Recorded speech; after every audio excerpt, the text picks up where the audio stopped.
Как дела у вас? Вы тоже дома сидите, да?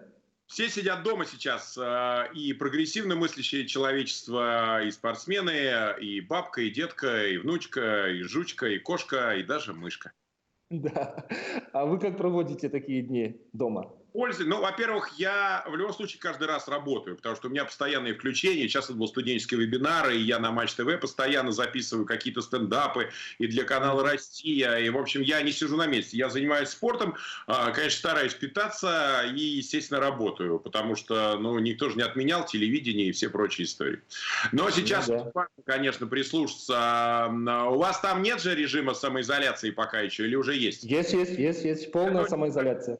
Мы должны заботиться не только о себе, но и о наших близких. Поэтому это очень важно все соблюдать. Мы должны победить коронавирус, и я уверен, что мы это сделаем, но, может быть, не в самом ближайшем будущем, потому что нужно еще все-таки сейчас немножко потерпеть. Ну да. Дмитрий, там с окна, что видно, люди мало стало народа? Народу, конечно, меньше стало, да, и все. У нас же зима опять пришла, тут выпал снег, и то, что мы ждали в декабре, а теперь, наконец-то, вот конец марта нам подарил такие снежные ощущения, ну, поэтому так вот, у меня дача, я имею возможность выйти во двор, подышать. Ага, у нас тоже снега много. Дмитрий, вот буквально вчера было уже утверждено, да, вот о переносе Олимпиады на 2021 год. Вы как на это смотрите? Я смотрю позитивно. Я считаю, что только горячие головы могут говорить о том, что ее нужно было провести. А сейчас наша задача победить планетарного масштаба, задача человечества, победить коронавирус. И наша пирамида потребностей сейчас первый базисный слой это здоровье, жизнь людей. Нам нужно остаться в прямом смысле выжить. Поэтому давайте пока там селфухи мы делаем, давайте делайте. Давайте селфи сделаем. Да, сейчас наша задача совершенно очевидная, и если мы задумываемся, безусловно, о том, что будет завтра с точки зрения спорта, спортсменам нужно, находясь дома, предпринимать максимум усилий для каких-то домашних индивидуальных тренировок, безусловно, и все эти правила примерять на себя, все эти замечательные правила, справедливые правила, которые нам предлагают люди, находящиеся на хозяйстве. В данном случае я, как житель двух регионов Москвы и области, безусловно, доверяю тому, что говорят и мэр Собянин, и губернатор Воробьев. Угу. Ну, вообще, как настроение с российским спортсменом? Вы знаете, ну как настроение? Конечно, у кого-то оно подавленное, у кого-то, наоборот, приподнятое. Дома, дескать, сидим, ни черта не делаем. Но все это нужно с пользой для себя провести, безусловно. И относиться к своему телу, к своему уму, и читать книги, учить языки. Вот сейчас, кстати, для спортсменов, знаете, как вот и в биатлоне, и в лыжах сейчас, которые не могут по-английски двух слов связать, потому что мой-то девиз, он яркий. Let me speak from my brain, you know.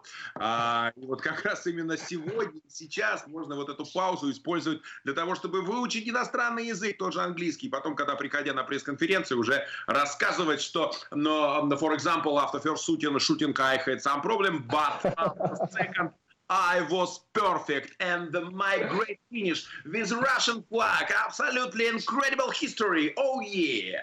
Ну вот как-то так. Yes, of course. Я только могу так говорить.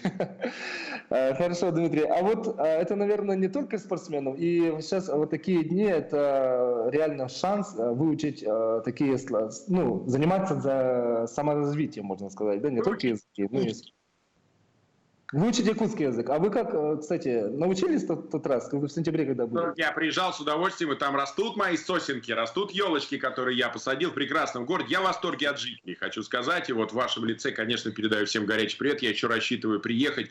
И гостеприимство феноменальное. Но вы понимаете, когда меня спрашивают, я много же езжу и по миру, и надеюсь, что после вот этих самоизоляций мы продолжим все это. Главное люди, а люди у вас совершенно потрясающие. Поэтому вот моя рука у сердца.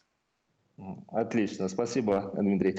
Да, вот по WhatsApp, по социальным сетям, да, вот распространяют такие новости. Как вы думаете, это такие новости, вот, например, Токийские Олимпиады, вот все время переносится в 40-м году, 41-м, 64-м, 65-м. Да, вы сторонник заговора, что, дескать, вот над Токио висит этот дамоклов меч проклятия. Вы знаете, ну, это совпадение, не более того. И здесь, конечно, японцы совершенно ни при чем. Они сделают прекрасную Олимпиаду, я в этом не сомневаюсь. Вы же поймите, что и вот если, когда спортсмены говорят, вот у нас рушится мечта, и моя мечта рушится, я тоже собирался поехать на Олимпиаду, комментировать победы нашего спорта. Да. Понимаете, но еще раз я хочу сказать всем, что нам не до Олимпиады сейчас, нам не до спорта. Конечно. Вот отдельно взятый момент. Угроза жизни людей, даже не здоровья. Наша задача выжить, понимаете? Наша совместная задача сохранить страну, в данном случае Российскую Федерацию, прекрасную Якутию, Московскую область, понимаете? Поэтому здесь и в Республике Саха все должны относиться с огромным вниманием, беречь друг друга нам важно, понимаете? Смотрите, вот уже новые данные по штабу, когда заразились люди, 10% из которых были только за границей. У нас уже вот это инфицирование происходит внутри страны. И поэтому все эти балбесы, которые оправдывали, а вот пикники, сидят люди, никого не трогают, эти люди совершают преступления, ни много ни мало, потому что дети могут не болеть, молодежь, и то болеют со страшной силой сейчас, посмотрите, являются переносчиками, понимаете, страдают наши мамы и папы, наши бабушки и дедушки. Вот это очень важно.